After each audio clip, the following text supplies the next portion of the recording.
la majorité de ces gens-là peuvent évoluer. On dit qu'ils sont incurables. Non, ce n'est pas ce qu'on constate, nous, empiriquement, dans nos thérapies.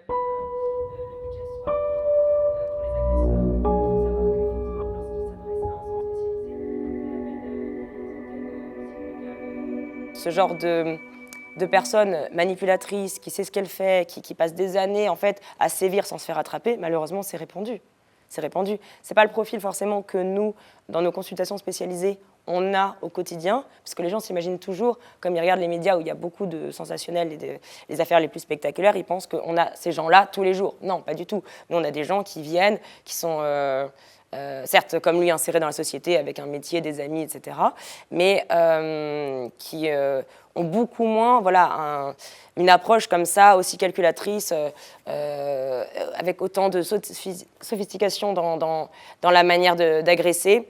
Et puis surtout, ce côté tous azimuts où il y a et chez lui du matériel et de la pédopornographie consommée, et des agressions physiques, etc., et dans le cadre du travail, et voilà, le tout sans se faire attraper pendant des années. Donc on va dire forcément, il y a un côté assez remarquable à cette affaire là-dedans, mais en réalité, par contre, son profil de personnalité, où je vous dis, il y a du calcul dans l'approche des victimes, etc., ça par contre, c'est une personnalité qu'on peut rencontrer, oui.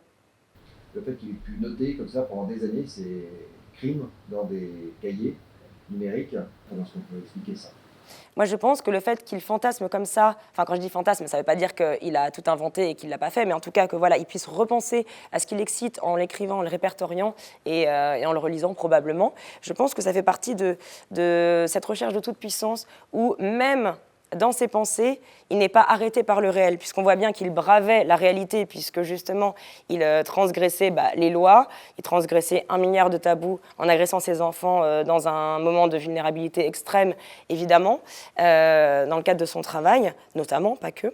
Mais le fait de pouvoir ensuite y repenser et peut-être l'expanser à des centaines et des centaines d'enfants, peut-être encore plus que ceux qu'il avait réellement agressés. Je pense que c'est vraiment un procédé assez mégalomaniaque de pouvoir toucher en pensée au moins le plus de monde possible, de faire le plus de victimes possible et d'avoir comme vraiment une cour autour de lui d'enfants qui seraient à sa merci et que rien ne l'arrêterait. Parce que la perversion, c'est ça. C'est je ne suis pas arrêtée par la réalité. Je contourne les règles, je contourne les lois et j'arrive à mes fins. Et on voit là la toute-puissance de la pensée. Donc je pense qu'effectivement, le fait de fantasmer comme ça à travers ces carnets était encore une manière de se mettre en scène et aussi d'une manière très narcissique, vraiment d'être le héros de son histoire, de son roman, où il pouvait fantasmer, imaginer tout ce qu'il voulait de manière totalement illimitée. Il n'était pas arrêté par des conditions peut-être concrètes ou peut-être que des fois, malheureusement, à l'hôpital, il a été arrêté et peut-être que pour lui, il se disait « zut, j'ai pas pu aller au bout de mon truc » parce que sinon, il serait peut-être allé encore plus loin. Donc peut-être que, j'espère, certaines fois, il a pu être arrêté par des contraintes extérieures, par les conditions. Et c'est sûr que s'il est que dans sa pensée, dans ses fantasmes, là, il peut bien imaginer tout ce qu'il veut. Et il y avait aussi ces poupées qui possédaient des organes génitaux. Je pense que ces poupées, c'est pareil, c'est une manière... Alors on voit bien comment il y a vraiment l'objectalisation de l'enfant, c'est-à-dire que l'enfant est vraiment un objet. C'est très symbolique d'avoir ces poupées qui sont effectivement comme des hybrides d'humains, mais en même temps très déshumanisés. Et il peut leur faire évidemment tout ce qu'il veut. Donc il y a le côté, encore une fois, emprise sur un objet, une entité à qui il peut faire absolument tout ce qu'il veut, il peut se comporter comme il veut. Il y aura pas... La personne ne va pas se défendre, elle ne va pas protester, elle ne va pas en parler. Donc il y a vraiment de la toute-puissance vis-à-vis de ses poupées. Il peut les mettre en scène comme il veut. Et je trouve que ça rejoint le côté pièce de théâtre de sa vie qu'il met en scène à sa guise. Personne ne l'arrête. La réalité n'entre pas dans cette bulle totalement autocentrée et narcissique où il peut vraiment être le héros de sa vie et faire absolument ce qu'il veut. Et c'est, je trouve, une manière un peu plus concrète entre les enfants qu'il agressait réellement et les fantasmes d'écriture dans ses carnets. Et ben entre les deux, je pense qu'il y avait les poupées. Avec ses perruques, c'est-à-dire qu'il pouvait en plus les remanier, les habiller, les grimer, les déguiser à l'envie, comme ça lui plaisait. On est vraiment dans la toute-puissance du fantasme, inarrêté par le réel. Pédocriminalité, c'est aussi l'entourage qui savait pour le coup, savait pour le coup notamment le viol de ses 2 nièces. Ce schéma-là, ce sont des schémas qui se répètent. Extrêmement fréquent. Le déni ou le pseudo-déni, qui du coup donne lieu à de la complicité, effectivement, de la part des autres membres de la famille, est extrêmement répandu dans les histoires d'inceste, parce que, en fait, malheureusement, très souvent, notamment dans les familles incestueuses où il y a vraiment une sorte de logique clanique, on fait partie du clan, et si on ose dire quelque chose contre le clan, on est immédiatement ostracisé. Donc, en fait, pour garder la cohésion, pour garder l'homéostasie dans le milieu familial, on ne peut rien dire. Et au point que les personnes qui sont les membres non directement concernés par les agressions, mais qui peuvent les voir ou les entendre ou les pressentir, vont vraiment opérer un déni ou une amnésie et se voiler elle-même la face. C'est-à-dire qu'on a des trucs hallucinants. Les gens nous racontent des scènes où la mère ouvre la porte, voit le père en train de violer sa fille et referme la porte. Et puis après, ils vont tous dîner comme si c'était rien passé et on n'en reparle jamais. Et ça, pendant des années. Ou alors, pareil, le grand frère, mettons, qui agresse son petit frère dans la mezzanine. Les parents sont dans le canapé en dessous, donc dans la même pièce. Et ça dure des années. Et non, ils n'ont rien entendu, ils n'ont rien vu. Ou alors le père qui allait lire une comptine pendant 2 heures à sa petite en haut, pareil, dans la pièce à côté. La porte n'est pas fermée. Non, on n'a rien vu, on n'a rien entendu. Donc ça, malheureusement, effectivement, c'est un phénomène qui est extrêmement répandu et qui fait que les agressions peuvent être perpétrées pendant des années. Donc c'est le problème de l'inceste. C'est pour ça qu'il faut beaucoup de courage pour oser parler, pour oser dire ce qu'on a vu, ce qu'on entend, ce qu'on pressent. Même quand on a juste des doutes, on a le droit d'appeler le 119, on a le droit d'appeler l'enfance en danger et de dire « j'ai des doutes, j'ai l'impression que ». Après, libre au procureur de la République de faire son enquête ou pas. Mais on n'ose pas parler de ça. Les thérapeutes eux-mêmes sont mal à l'aise de parler de sexualité, des violences sexuelles de leurs patients. C'est les patients qui me le racontent, c'est mes amis qui me le racontent. Donc en fait, tant que la sexualité, les violences sexuelles, l'inceste est un impensé dans la société et dans les institutions, ou même l'ASE, l'aide sociale à l'enfance, les hôpitaux, les écoles, quand ils voient clairement des séquelles ou que les enfants leur parlent de ce qui vivent à la maison et qu'ils font rien parce qu'ils ont peur des représailles ou parce qu'ils sont eux-mêmes pas à l'aise avec le sujet, mais c'est catastrophique parce que les victimes restent dans le silence pendant des années et inversion de la culpabilité, se disent c'est ma faute ou j'ai peut-être inventé, elles remettent en question leur propre perception, leur propre souvenir traumatique en se disant non mais j'ai dû inventer ça, etc. Donc c'est catastrophique effectivement à ce niveau-là. Mais malheureusement c'est très répandu parce que la famille avant tout, il faut conserver le groupe.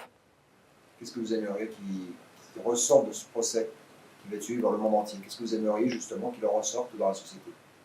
J'aimerais, si possible, je ne sais pas si ça va être le cas, mais que les gens, pour autant, ne se disent pas justement, ils sont tous aussi, comment dire, ils sont tous aussi machiavéliques que lui, au sens où ils sont tous très forts, très dans le calcul, très dans la manipulation, on ne pourra jamais les trouver, et ils sont tous charismatiques comme ça, on ne peut pas se douter, etc.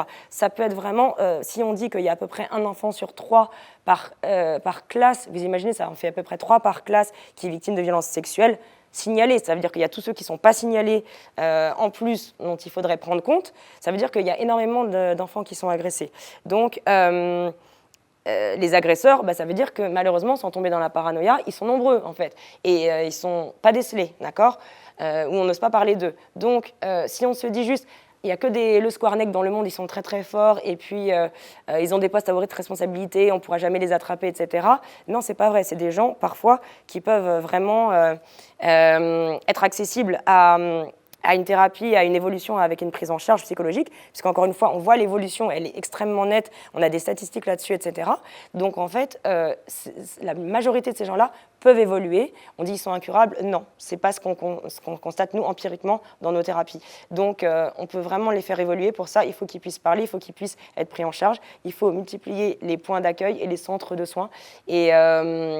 Et même le Squarneck, moi j'ai vu des profils similaires aux siens, voilà, dans la recherche justement de toute puissance, de narcissique, etc. Quand on va creuser les leviers à la base qui les ont structurés comme ça, on peut bosser avec eux. Et donc, moi j'ai eu des cas comme ça qui pouvaient évoluer. Donc vraiment, je souhaite que ça puisse ouvrir sur la parole concernant les violences sexuelles, y compris les affaires les plus spectaculaires, qu'on ne se dise pas, il y a le monde des agresseurs d'un côté et on peut juste s'en méfier, ou quand on les décèle, on les met en prison et après on ne les revoit jamais. Et de l'autre côté, il y a les victimes qu'il faut protéger. Il y a vraiment quelque chose qui est possible de faire en termes de travail pour éviter la récidive. Donc évidemment que c'est essentiel de pouvoir accueillir en amont les agresseurs, et les fantasmeurs, parce que ça permet d'éviter l'irréparable en aval, c'est-à-dire une fois que les victimes sont commises. Parce que pour l'instant, on fait surtout de la réparation, du soin à des personnes qui ont été agressées, ce qui est déjà très bien. Alors avant, on ne le faisait même pas. Et encore, elles ne viennent pas toutes à la justice dire qu'elles ont un problème, comme on vient de le voir. Mais en plus, les agresseurs, eux, sont très peu traités. Donc vraiment, si on peut les traiter à la racine, et c'est vraiment le cas, j'aimerais que ce message passe et qu'il y ait de plus en plus de thérapeutes qui se forment, d'avocats pénalistes qui se forment aussi pour pouvoir les envoyer en soins dès que c'est possible, etc. Et il y aura, dans ce cas-là, si vraiment on intervient en amont, il y aura beaucoup moins de problèmes ensuite d'agressions sexuelles dans le monde. Qu'est-ce qui amène une personne à avoir des attirances sexuelles pour un enfant ? Alors, en fait, ce qu'on remarque, le point commun de toutes les personnes qui disent ressentir une attirance sexuelle pour des mineurs, c'est-à-dire pour des corps non formés, en fait, c'est qu'il y a une fixation, une stagnation générale, en général psycho-affective, psychosexuelle générale chez la personne, à un âge antérieur, en fait, à l'âge qu'elle a physiquement. C'est-à-dire qu'intellectuellement et physiquement, la personne peut avoir grandi, mais on remarque une immaturité psychosexuelle chez cet individu, qui fait que c'est comme si son âge affectif, son immaturité émotionnelle était restée coincée à un âge antérieur, en général enfant ou adolescent. Ce qui fait que la sexualité, la vie sexuelle et affective va être cohérente en fait avec cette fixation, cette stagnation et un niveau de développement antérieur, et du coup elle va rester fixée, figée dans une sexualité d'un âge antérieur à ce qu'elle devrait ressentir et éprouver physiquement. C'est par exemple des personnes qui vont raconter qu'elles ont été confrontées à du contenu sexuel, soit elles sont tombées sur les VHS pornographiques de leurs parents quand elles étaient toutes petites, donc ils ne vont pas forcément bien comprendre ce qu'ils voient, mais ça va faire comme effraction dans leur psychisme. Ils vont entendre de manière régulière leurs parents avoir des rapports sexuels et ça ne leur sera pas forcément expliqué. Donc ils vont développer un rapport à la sexualité adulte. On ne parle pas de la curiosité que peut avoir l'enfant de comprendre pourquoi, par exemple, le petit garçon, et on voit son sexe, son zizi, et pourquoi pas sa petite camarade, pourquoi on ne le voit pas. Donc ça, c'est vraiment de la curiosité d'enfant. Il n'y a pas de notion de sexualité adulte, de plaisir, d'orgasme, de rapport pénétratif, etc. Et il y a par contre des personnes, effectivement, qui vont être exposées beaucoup trop tôt, soit parce que, évidemment, il y a du contenu sexuel qui leur est montré, dans lequel ils baignent, où il va y avoir des blagues sexuelles inappropriées à la maison, etc. Et dans ce cas-là, si on leur montre du contenu sexuel très tôt, c'est là qu'on appelle ça de la corruption de mineurs, puisqu'en fait, on va les exposer à quelque chose pour lequel ils ne sont pas matures en termes d'exposition. Ou alors, évidemment, ils ont vécu des agressions sexuelles, des caresses, des gestes qui étaient inappropriés et qui vont les précipiter dans un rapport d'adulte à adulte alors qu'ils n'ont pas la maturité pour ça. Et donc, effectivement, ces fixations précoces vont entraîner, là encore, une sorte d'empreinte ils sont un terrain plutôt meuble, plutôt malléable, et en fait, c'est comme si ça allait fixer quelque chose au fer rouge dont il était très difficile par la suite de se défaire. Ça, c'est une fixation précoce. Ensuite, parce que des fois, on me demande, est-ce qu'on peut devenir pédophile d'un coup, on se réveille un matin, on a 40 ans, et d'un coup, on va être attiré par les petits-enfants. En fait, ça, non, c'est pas possible. C'est-à-dire que oui, il y a des personnes qui vont développer une fixation, ils vont avoir l'impression que c'est brutal, que ça arrive à l'âge adulte, mais en fait, on remarque qu'il y a toujours un terrain chez ces personnes-là qui était latent, qui était larvé, d'une problématique, en fait, d'un dysfonctionnement sur le plan du développement sexuel, sauf qu'en fait, il y avait du contrôle, il y avait du refoulement, il y avait de l'inhibition chez ces gens-là. Ils peuvent par ailleurs tout à fait avoir développé une vie sexuelle et affective adulte. D'ailleurs, la grande majorité, en fait, des personnes qui ressentent une fixation pédophilique ou hébéphile, c'est-à-dire pour les adolescents ou les adolescentes, parce qu'on peut être attiré par les ados, mais pas par les enfants prépubères. L'inverse existe aussi, comme on peut être attiré par vraiment les prépubères, les pubères et les adultes. Donc tout est possible. Et en fait, souvent, on parle de pédophilie secondaire et non exclusive, c'est-à-dire que ça va être quelque chose qui va être masqué par une vie d'apparence adaptée, fonctionnelle, d'adulte, y compris dans la sphère affective et sexuelle. Et ça va être quelque chose qui va être là, comme ça, en sous-main, vraiment en sourdine, dans l'ombre, qui va être une partie qui peut vraiment être latente et qui va peut-être se révéler un jour parce qu'il y a eu... ils vont regarder une émission sur la pédophilie, ils vont regarder un film qui va comme faire ressurgir les traumas sexuels dont ils ont été victimes. Et en fait, il y a quelque chose qui va faire que les pulsions sexuelles, pédophiliques ou hébéphiles qui étaient latentes vont d'un coup émerger. Et c'est là que certains se mettent en fait à chercher de l'aide. Ils peuvent me contacter en disant « j'ai quelque chose qui m'est arrivé d'un coup ». Mais en fait, ça ne peut pas arriver d'un coup à quelqu'un qui n'a pas un terrain préalable. Quelqu'un qui peut avoir un métier comme ingénieur, un métier qui peut être très reconnu, peut avoir cette fixation beaucoup plus dans l'enfance. Absolument, ça n'a absolument aucune corrélation avec le niveau intellectuel de la personne, qui peut être très élevé par ailleurs, ni effectivement sa catégorie socio-professionnelle ou autre. Je reçois beaucoup de personnes qui effectivement ont voilà, un niveau intellectuel extrêmement élevé, qui ont des professions tout à fait reconnues, qui sont insérées dans la société, qui font des choses d'adultes, mais il y a vraiment cette dimension beaucoup plus émotionnelle, beaucoup plus affective, qui elle est restée figée bien antérieurement. L'inceste, justement, au sein de la famille, etc. Est-ce que c'est le premier terreau? Comment est-ce que ça se définit? L'inceste, c'est vraiment le premier terreau, a priori, des dysfonctionnements, des agressions sexuelles. Pourquoi? Parce que, en fait, l'inceste, c'est comme l'incestuel. Alors, l'incestuel, en fait, on a tendance à distinguer l'incestuel de l'inceste. L'inceste, on va dire, c'est les actes d'agression, les attouchements, les caresses physiques concrètes au sein d'une famille.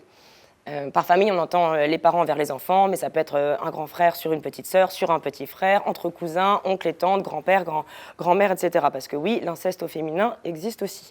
Et les agressions sexuelles aussi au féminin. Et l'incestuel, c'est tout un climat, un peu comme je le disais tout à l'heure, tout un climat de porosité, où en fait il y a une confusion des places. On va prendre ses enfants comme petits partenaires de vie, ils vont prendre la place du père ou de la mère dans le lit parce que le conjoint est parti, on va le prendre comme confident, puis on va lui demander de nous faire des massages. Et en fait, il y a vraiment une confusion des rôles. Il y a un écrasement des générations puisque l'enfant est hissé au statut d'adulte. Ou alors, le parent va prendre son bain avec l'enfant jusqu'au collège, il va lui administrer des soins médicaux, alors que l'enfant, encore une fois, est largement, des fois majeur, et tout à fait en capacité de s'occuper de lui-même. Et il va y avoir toujours une intrusion, donc ça peut être de l'intrusion psychologique, ça va être un contrôle justement après la douche, est-ce que tu t'es bien nettoyé, ça va être de l'intrusion psychique dans le fait qu'il n'y a pas de verrou aux portes à la maison, il n'y a pas d'intimité, on ne peut pas avoir d'endroit à soi. Les journaux intimes, quand les parents tombent dessus, ils les lisent, ils vont dire « je lis en toi comme dans un livre ouvert, tu n'as aucun secret pour moi ». Quand ils sortent de la douche et qu'ils veulent se cacher par pudeur, les enfants, les parents vont dire « oh c'est bon, c'est moi qui t'ai fait, pas de ça entre nous ». Donc en fait, il n'y a vraiment pas de barrière entre soi et l'autre, il n'y a pas d'intimité, l'intimité est violée en permanence. Ça, c'est le climat incestuel qui peut donner plus tard à des agressions sexuelles, soit à l'extérieur de la famille, soit au sein de la famille, donc on va dire en véritable inceste. Pourquoi? Parce que justement, l'enfance est alors structurée avec cette porosité des limites, avec ce viol permanent de l'intimité qui va reproduire parce que pour lui, c'est sa norme. Il y en a qui me disent à l'âge adulte, ah bon, c'est pas normal quand votre maman vous met des suppositoires parce que vous êtes enrhumé et que vous avez 14 ans. Et moi, j'ai connu ça toute mon enfance. Et du coup, je le fais à mes enfants, je ne savais pas que c'était pas normal. Et je vois vraiment, parce que quand ils viennent d'eux-mêmes en me disant qu'ils ont des pulsions incestueuses dont ils sont extrêmement honteux et paniqués, parce que j'en ai qui viennent dans une démarche spontanée pour comprendre pourquoi ils sont comme ça et qui viennent à but de ne jamais, jamais, jamais passer à l'acte, ils sont vraiment en demande de repères et on découvre à quel point les leurs sont brouillés. Pour eux, il y a vraiment une normalité dans le fait d'être dans cette intrusion à l'autre, dans cette hyper-surveillance de l'autre, etc. Et du coup, c'est pour ça qu'on dit que les agressions sexuelles viennent d'un terreau d'inceste, parce qu'il y a forcément eu un manque de limite à la base chez les individus agresseurs. Attention, évidemment, il y a aussi des personnes, agresseurs, qui répètent tout simplement de manière traumatique les agressions qu'ils ont subies. Donc ça pouvait être complètement à l'extérieur de la famille. Ils peuvent avoir une famille saine, sans aucun problème sexuel, et puis ils ont vécu malheureusement une agression sexuelle ou un viol par quelqu'un de l'extérieur, et ils sont dans la répétition traumatique, comme des tas de personnes le décrivent très bien. Ce phénomène où on va, comme d'un disque rayé, reproduire, parce qu'on est hanté, comme pour apprivoiser ce qui nous est arrivé. Et dans ce cas-là, effectivement, le terreau n'est pas forcément l'inceste. Mais par contre, le nombre de familles au fonctionnement incestuel et incestueux qui en fait nous est rapporté et que les gens décrivent, c'est hallucinant. Les chiffres répertoriés sont très très loin a priori de la réalité. C'est tout le temps. C'est des gens qui ont conscience qu'ils peuvent faire du mal en faisant ça ou justement ils n'en ont pas? Alors, moi, effectivement, dans mon expérience, je reçois beaucoup de gens parce que comme je suis effectivement spécialisée dans le traitement des auteurs de violences sexuelles, Il y en a énormément qui m'écrivent, qui m'appellent, des hommes et des femmes, parfois des jeunes, hein, tout juste majeurs, et qui sont, comme je disais, en proie à des fantasmes, des fixations de viol, d'agressivité ou des idées pédophiles dont ils sont extrêmement honteux et coupables et malheureux. Et eux cherchent à lutter contre. Donc évidemment, eux ont de l'empathie, eux ont extrêmement honte de vivre ça et ils veulent vraiment s'en débarrasser et ils ne comprennent pas pourquoi ils ont ça. Un petit peu comme un drogué chercherait à décrocher de la drogue et il n'y arriverait pas tout seul, ne comprendrait pas ce qui le pousse à tout le temps rechuter là-dedans, n'a pas trouvé d'autres manières de s'en sortir et du coup appelle à l'aide. Et donc eux cherchent des spécialistes bien parce qu'effectivement, ils ne veulent surtout pas passer à l'acte. Et maintenant, ceux qui sont interpellés par la justice, il y a les deux cas. Il y a ceux vraiment où on va dire qu'il y a un fonctionnement beaucoup plus pervers, beaucoup moins dans l'empathie, beaucoup plus égocentré ou mégalomaniaque, c'est-à-dire vraiment avoir du pouvoir, de l'emprise sur autrui, où évidemment, au contraire, ils jouissent d'une situation où ils ne se font pas attraper, ils peuvent faire des victimes, ils peuvent faire absolument tout ce qu'ils veulent sans entrave, sans contrainte et sans obstacle. Et donc eux cherchent au contraire à tout prix à échapper à la justice, même s'ils savent exactement les dégâts que ça fait, voire qu'ils jubilent de pouvoir faire du mal à autrui. Là on est vraiment dans la perversion, le sadisme, le paroxysme de ce type de paraphilie, de fonctionnement pervers. Et dans ceux qui sont interpellés, il y a la dernière catégorie qui est celle de ceux qui effectivement en fait, vont culpabiliser de leur pulsion et de leurs actes, mais n'ont soit pas eu le courage d'aller s'auto-signaler, parce qu'on peut s'auto-signaler à la justice, on peut s'auto-dénoncer pour être pris en charge et être arrêté, soit qui ont cherché de l'aide, mais n'ont pas trouvé d'aide psychologique, parce qu'on est trop peu nombreux encore, malheureusement. Alors que c'est très efficace, parce que je rappelle à peu près qu'une fois que les agresseurs sexuels ou que les fantasmeurs passent par les thérapies, notamment les thérapies de groupe, dans les centres ressources répertoriés, il y a à peu près 95% de non-récidive. Donc c'est quand même très efficace d'aller en thérapie, et c'est dommage qu'on soit trop peu sur le sujet. Et, ou alors ne savent tout simplement pas effectivement que ça existe, et donc restent là avec leur pulsion jusqu'au jour où ils passent à l'acte et qu'ils se font arrêter ensuite. Alors justement, vous, un peu votre credo, c'est recenser, enfin, prendre en charge plutôt que de mettre en prison. Alors expliquez-nous ce qu'il faudrait faire pour justement prendre en charge ces gens-là. Alors, c'est pas prendre en charge plutôt que d'aller en prison, parce que parfois, effectivement, l'incarcération va être tout à fait une bonne solution, va être dissuasive et va être curative et salvatrice pour ces gens-là qui ne savent pas du tout avoir de limites et s'en mettre à eux-mêmes. Et ce qui est important, c'est de pouvoir doubler, en général, le répressif pur, donc la détention, du curatif, c'est au sens de thérapeutique. Pourquoi ? Parce que si ils vont juste en prison, mais qu'ils ne comprennent absolument pas comment ils en sont venus là, le risque, c'est que quand ils ressortent, ils recommencent. Et en fait, on voit des gens comme ça qui récidivent ad vitam aeternam parce qu'ils ne comprennent pas pourquoi ils sont comme ça. Et en fait, ils ont beau savoir qu'ils vont aller en prison, que les conséquences sont graves, etc. Que ce soit en termes de manque d'empathie pour les victimes ou que ce soit en termes de pulsion qu'ils n'arrivent pas à contrôler, à comprendre, en fait, ça les fait récidiver. Leur dangerosité criminologique reste élevée. Alors que quand, en fait, ils vont en thérapie, on les fait travailler sur pourquoi ils sont devenus comme ça, pourquoi ils se sont structurés psychologiquement ou sexuellement dans une excitation d'emprise, de toute puissance sur un être vulnérable, ou tout simplement pourquoi est-ce qu'ils sont attirés par des corps d'enfants ou d'adolescents alors qu'ils ont largement l'âge adulte. Et donc en fait, le fait de comprendre permet d'agir sur les leviers, les mécanismes qui les ont amenés à avoir ces fantasmes-là, ces fixations-là, et à augmenter aussi leur degré d'empathie. Moi, des fois, je leur dis, mais allez regarder tel documentaire sur les victimes, allez regarder des témoignages, etc., etc., pour qu'ils se rendent compte, en fait. Et on voit leur empathie augmenter, on voit leur niveau de compréhension d'eux-mêmes s'améliorer. Et à ce moment-là, leur pulsion s'atténue, voire disparaissent totalement. Il y a des personnes, et c'est pas forcément très long, au bout de quelques mois ou quelques séances, même des fois quelques semaines, me disent, mais en fait, je ne ressens plus rien. Et je me sens super libérée, et c'est un soulagement énorme. Et pourquoi je les crois ? Parce qu'on pourrait dire, ouais, mais ils sont pas sincères. Bah, parce qu'ils sont venus d'eux-mêmes me voir. Moi, je ne peux pas les chercher. Donc, à partir du moment où ils viennent me dire « je ne suis pas sous obligation de soins, voilà, j'ai très honte, mais il faut que je vous dise quelque chose, ça ne va pas du tout, je ressens des trucs en moi absolument intolérables, je dois absolument comprendre ce qui se passe, sinon je me suicide », eh ben, en fait, quand ils comprennent et qu'ils me disent qu'ils ressentent un soulagement, parfois même dès la première séance, ils disent le fait d'en avoir parlé fait chuter leur addiction, leur envie d'aller sur Internet, regarder de la pornographie, etc., d'au moins 50%, quoi, où ça les laisse tranquilles parfois plusieurs semaines après. Donc c'est vraiment très bénéfique de pouvoir parler, comprendre, mettre des mots et se confronter des fois aux autres. C'est pour ça qu'on le fait aussi en groupe, parce qu'il y a les témoignages d'autres personnes qui peuvent aussi leur dire, par exemple, t'es un peu dans le déni, ou toi, ok, tu t'es mis avec une femme, mais attends, elle a des ados. T'es sûr que t'es pas intéressé plutôt par les ados Et en fait, ils peuvent se confronter entre eux comme ça. Sinon, moi aussi, je peux leur renvoyer, attention, là, vous êtes un petit peu dans le leurre vis-à-vis de vous-même, c'est l'auto-leurre. C'est-à-dire, je me raconte des salades pour, en fait, pouvoir accéder à une situation d'opportunité, d'agression sexuelle sur la population qui m'intéresse. Donc, en fait, on débusque tout ça. Les pensées permissives. Ce qu'on appelle les pensées permissives, c'est par exemple le fait de se dire... Moi, je vais sur Internet, mais c'est virtuel, et puis je regarde des photos, des vidéos qui ont 30 ans, c'est pas moi qui les ai tournées, ça alimente pas des réseaux puisque c'est des vieux trucs, j'ai ça sur un disque dur, il y a que moi qui le regarde, j'alimente. Et en fait, je leur dis, ça s'appelle une idée permissive, comme en addictologie, ça vous sert à rechuter en soulageant votre conscience, ça reste un délit. Et ça continue d'encourager, malgré tout, vous laissez une empreinte qui alimente des réseaux pédophiles et surtout, ça alimente votre fixation pédophilique, de vous masturber en pensant à ces choses-là et en téléchargeant ce genre de contenu ou juste en le visionnant. Donc, et je leur dis aussi des fois, si c'était vos enfants, parce que oui, des fois ils ont des enfants, si c'était vos neveux et vos nièces. Et ça peut leur faire un électrochoc, qu'on peut se dire c'est bête, mais ils ne l'ont jamais eu de la vie avant.